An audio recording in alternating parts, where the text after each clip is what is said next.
continuando para entender um pouco como funciona essa relação com os abusadores, né?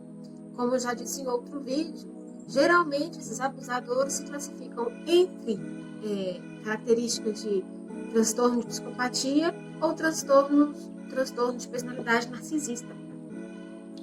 Como tal, qualquer uma dessas dois transtornos de personalidade, a característica maior nessa situação é a falta de empatia. Quando a gente se relaciona com o psicopata, a gente tem que entender que a intenção do psicopata, o que ele busca em qualquer relação que ele estabelece, é o sofrimento do outro. Ele se satisfaz com o sofrimento do outro. E quando a gente fala do transtorno de personalidade narcisista, pessoas que se aproximam desse transtorno, se enquadram nesse transtorno, elas vão buscar pessoas para satisfazer o próprio ego, né? São pessoas que querem outras pessoas, mas as vítimas precisam adorar, idolatrar esse narcisista. Então, não existe em nenhum dos dois casos uma relação. Então é importante perceber que quem está numa situação de relacionamento abusivo não vive uma relação, e sim uma situação onde ela está sendo abusada, essa vítima está sendo usada de forma predatória. Bom, e uma estratégia, que é a estratégia do sequestro emocional, é a principal estratégia usada por esses abusadores. Não é a única, mas é a principal. Como funciona essa estratégia? É interessante a gente perceber o seguinte: o cérebro humano, ele tem divisões, e o cérebro que comanda a nossa parte racional, onde tomamos nossas decisões de forma mais assertiva, racionalmente, é baseado no córtex frontal, onde a gente toma atitudes e decisões baseadas em fatos. E existe uma área do nosso cérebro, uma área bem primitiva, encontrada também em mamíferos, em primatas, que é a área do sistema límbico, responsável pela emoção. Então essa parte é comandada pela emoção. Dentro do relacionamento, de um relacionamento abusivo, a gente vai perceber que o abusador, ele vai explorar o nosso sistema límbico. De que forma ele faz isso? Ele precisa desestruturar essa vítima. Ele precisa deixar essa vítima sem comando racional. Desta maneira, ele vai estimular extremas brigas, alternadas com situações de tranquilidade e alternada com situações de muito prazer e amor. Então, essa vítima, ela passa por um loop de emoções, né? De repente, o companheiro está muito bem, está tranquilo, e é onde vive uma fase tranquila. De repente, está numa fase de lua de mel, onde esse abusador vem com carinhos, com atenções e até presentes às vezes. Mas a maior parte do tempo, esse abusador, ele vem com brigas, acusações, deixando essa vítima sempre desestruturada. E ela vai, então, deixando esse cérebro programado a deixar sempre no modo de alerta. E aí o sistema límbico passa a tomar o comando dessa pessoa. Então, ela passa a tomar as atitudes dela sempre emotivas. Ela apaga a parte racional e prioriza a parte emocional, porque por essas brigas, discussões,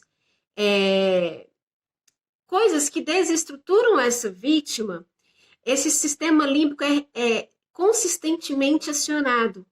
E assim a vítima fica sem reação racional. É por isso que a gente se pergunta muito, por que aquela pessoa continua naquela situação, se dá para ver que ela não está bem, não está satisfeita, e a gente consegue perceber cenas de agressão a todo momento. Porque essa pessoa ficou com o sistema límbico, está com o sistema límbico constantemente ativado. E esse sistema límbico deixa a pessoa no piloto automático da emoção. Então, ela sempre espera para o momento do abusador estar tranquilo, estar amoroso, para poder ter, então, a tranquilidade que ela almeja. A vítima passa a viver em função do que o abusador vai fazer. É nesse momento que a gente fala do sequestro emocional, porque aí o abusador, ele consegue ter o controle da vítima, sequestrá-la do modo, deixar o cérebro emocional sempre ativo aos prazeres dele. O que vai, nesse caso, satisfazer tanto pessoas que têm características psicopatas, principalmente também aquelas pessoas que têm característica narcisista. Porque o psicopata fica muito feliz em ver outra pessoa se sentindo mal, e o narcisista, ele se sente muito pleno, tendo aquela vítima vivendo em função dele. Entendem como é que o abusador funciona para deixar essa vítima à mercê deles? Então, sempre que vocês viram um relacionamento abusivo, estiverem ou vivenciaram ou ainda estão presentes dentro de um relacionamento abusivo, entenda que neste momento o cérebro dessa vítima não está funcionando na sua plenitude. O sistema límbico passa a tomar conta porque os loopings de emoção, o sistema de medo está constantemente ativado e a pessoa não consegue ter um raciocínio pleno de qualquer situação. Dessa maneira também, o cortisol é muito acionado, que é o hormônio do estresse. Esse hormônio do estresse provoca também, atinge áreas ligadas à memória, e essa pessoa fica, então, com a memória muito fraca. Ela não consegue se lembrar de coisas ou situações. As crises, as brigas, então ficam sempre aos pedaços dentro da cabeça dessa vítima. E nesse momento o abusador usa de novo esses fragmentos de memória da vítima para poder agir contra ela novamente. É sempre um looping, uma teia armada por esse abusador. O abusador não precisa ser alguém inteligente, ele age de instinto. Isto é instintivo. Existem abusadores muito inteligentes ou pouco inteligentes, mas essa prática que se repete em todo abuso, ela vem do instinto.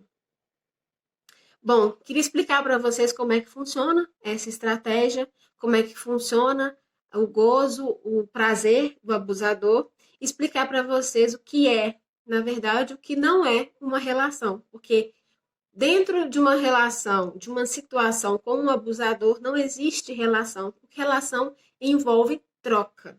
E neste caso, não existe troca, existe uma depredação. O abusador fica parasitando a vítima, somente sugando dela aquilo que ele quer.